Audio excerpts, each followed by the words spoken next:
నమస్కారం. సాధారణంగా జ్ఞానమే అన్నింటికన్నా గొప్పది అనుకుంటూ ఉంటాం కదా.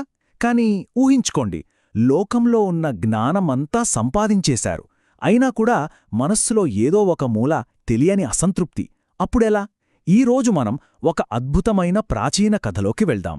దాని ద్వారా అసలైన సంతృప్తి రహస్యం ఏంటో తెలుసుకునే ప్రయత్నం చేద్దాం.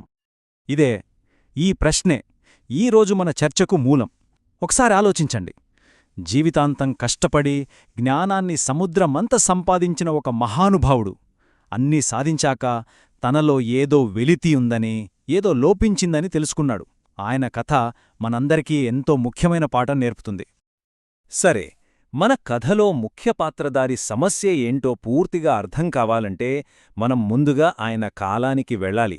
అప్పట్లో ఆధ్యాత్మిక మార్గాలు ఎలా ఉండేవో, వాటి స్వరూపం ఏంటో చూడాలి. ఎందుకంటే ఆ దారులు చాలా చాలా కఠినంగా ఉండేవి. ఆ రోజుల్లో ఆధ్యాత్మికత అంటే అదొక పెద్ద పర్వతాన్ని ఎక్కడంలాంటిది. మాటలు కాదు, దానికి ఎన్నో కఠోరమైన నియమాలు పాటించాలి, ఏళ్లకి ఏళ్లు సాధన చేయాలి, గ్రంథాల్ని లోతుగా క్షుణ్ణంగా అధ్యయనం చేయాలి. చెప్పాలంటే ఇది అందరి వల్ల అయ్యే పని కాదు, కేవలం కొందరికి మాత్రమే సాధ్యమయ్యే మార్గమది. అసలు ఆ మార్గాల్లో నడవాలంటే ఏం కావాలో చూడండి. జీవితంలో చాలా పెద్ద భాగాన్ని, అంటే అపారమైన సమయాన్ని దీనికే కేటాయించాలి. దానికి తోడు అగ్నిలాంటి శక్తి కావాలి. అంతేకాదు, పుస్తకాల్లో ఉండే జ్ఞానాన్ని అంతా జీర్ణించుకునే మేధస్సు, ఇంకా చెప్పాలంటే గణనీయమైన వనరులు కూడా ఉండాలి. ఇవన్నీ లేకుండా ఆ మార్గంలో ఒక్క అడుగు ముందుకు వేయడం కూడా దాదాపు అసాధ్యం. స్వయంగా మూల గ్రంథమే ఈ విషయాన్ని ఒప్పుకుంటుంది. ఆలోచించండి, ఈ రోజుల్లో మనకున్న జీవితాలకు, ఈ పరుగుల ప్రపంచంలో మనలాంటి సాధారణ వ్యక్తులకు అంత కఠినమైన నియమాలని పాటించడం సాధ్యమేనా? ఈ ప్రశ్న వింటే ఏమనిపిస్తుంది? ఆధ్యాత్మిక మార్గమంటే కేవలం కొంతమందికేనా, అందరికీ కాదా? కాని ఈ కష్టసాధ్యమైన మార్గాన్ని కూడా జయించిన ఒక వ్యక్తి ఉన్నాడు. నిజంగానే అన్నీ సాధించారు, అంతులేని జ్ఞానాన్ని పొందారు. అయినా సరే ఆయన మనసులో ప్రశాంతత లేదు, ఓ తెలియని అసంతృప్తి. ఈ విచిత్రమైన పరిస్థితే మనల్ని ఆశ్చర్యంలో ముంచెత్తుతుంది. ఆ మహానుభావుడు మరెవ్వరో కాదు, సాక్షాత్తు వ్యాస మహర్షి. ఆలోచించండి, వేదాలన్నింటినీ ఒక క్రమపద్ధతిలో పెట్టి, పురాణాలని, మహాభారతంలాంటి అద్భుతాన్ని రచించి మనందరికీ అందించిన మహాజ్ఞాని ఆయన.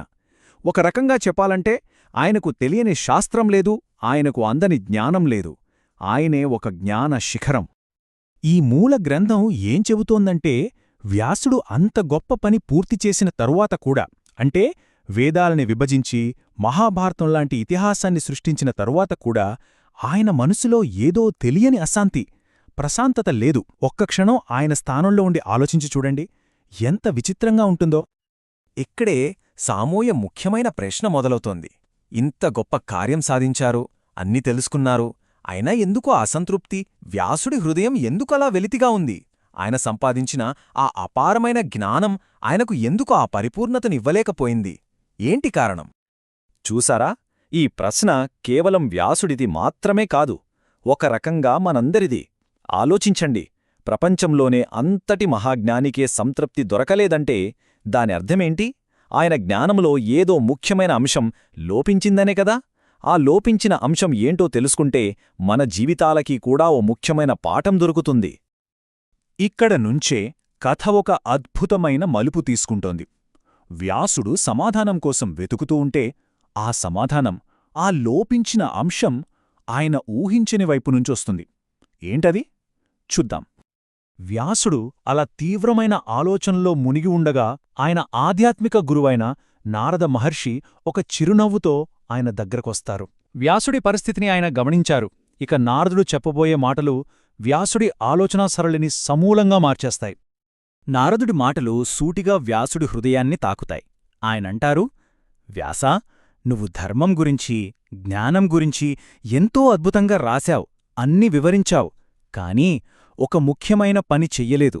భగవంతుడి మహిమలని, ఆయన లీలలని నువ్వు కీర్తించలేదు.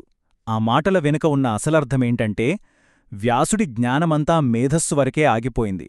దానికి ప్రేమ, వ్యక్తిగత అనుబంధం అనేవి తోడవలేదు.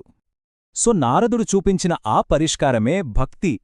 చూడండి, భక్తి అంటే దేవుడి గురించి తెలుసుకోవడం కాదు, దేవుడిని అనుభూతి చెందటం. ఇది బ్రెయిన్తో చేసే పని కాదు, హృదయంతో చేసేది. దైవంతో ఒక ప్రేమపూర్వకమైన వ్యక్తిగత సంబంధాన్ని ఏర్పరచుకోవడమే భక్తి.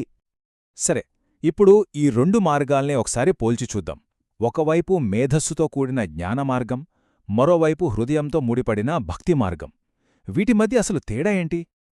ఈ పట్టిక చూస్తే మనకు చాలా క్లియర్గా అర్థమవుతుంది. ధ్యాన మార్గంలో పద్ధతి ఏంటి?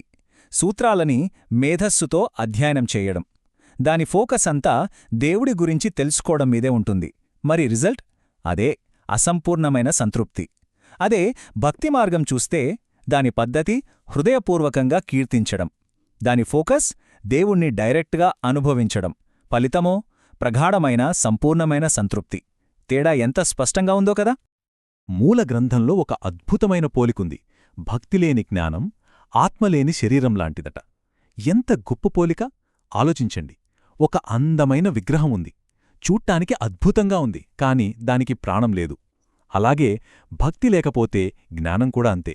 ఆ జ్ఞానానికి ప్రాణం పోసి దానికి నిజమైన అర్థాన్నిచ్చేది భక్తి మాత్రమే. సరే, ఇదంతా బాగానే ఉంది. కాని ఈ ప్రాచీన కథ నుండి ఈరోజు మన జీవితాలకి ఉపయోగపడేదేంటి? ఈ గ్రంథం మనలాంటి వాళ్లకి, ఈ కాలంలో ఉన్నవాళ్లకి ఏ మార్గాన్ని చూపిస్తోంది? మనం మొదట్లో మాట్లాడుకున్నాం కదా, పర్వతారోహణలాంటి కఠినమైన మార్గాల గురించి. వాటికి సమాధానమే ఇది. ఆ మార్గాల్లో నడవలేని మనలాంటి వాళ్లకోసం గ్రంథాలు సూచిస్తున్న సులభమైన, ఆచరణ సాధ్యమైన మార్గమే ఈ భక్తి మార్గం. ఈ మార్గంలో ప్రయాణించడం కూడా చాలా సింపుల్. కేవలం 3 స్టెప్స్. ఫస్ట్, కేవలం బ్రెయిన్తో అనలైజ్ చేయడం ఆపి హృదయపూర్వకంగా దైవాన్ని కీర్తించడం మొదలుపెట్టాలి. సెకండ్, ఆయన గుణగణాలని, లీలలని కీర్తించే పనుల్లో పాల్గొనాలి. ఇక థర్డ్ స్టెప్ ఏంటంటే దాని ఫలితంగా వచ్చే ప్రత్యక్ష ఆధ్యాత్మిక ఆనందాన్ని, ఆ సంపూర్ణ సంతృప్తిని పొందడమే. సో, చివరిగా ఈ ఒక్క ప్రశ్నతో ఈ చర్చని ముగిద్దాం. అసలు అంతిమ సత్యమనేది మేధస్సుతో చేసే అన్వేషణలో దొరుకుతుందా? లేక హృదయపూర్వకమైన అనుబంధంలో దొరుకుతుందా? వ్యాసుడి కథ మనకొక జవాబు చూపిస్తోంది. కానీ ఈ అన్వేషణలో ప్రతి ఒక్కరి సమాధానం వాళ్లకే తెలియాలి. ఏమంటారు? ఆలోచించండి.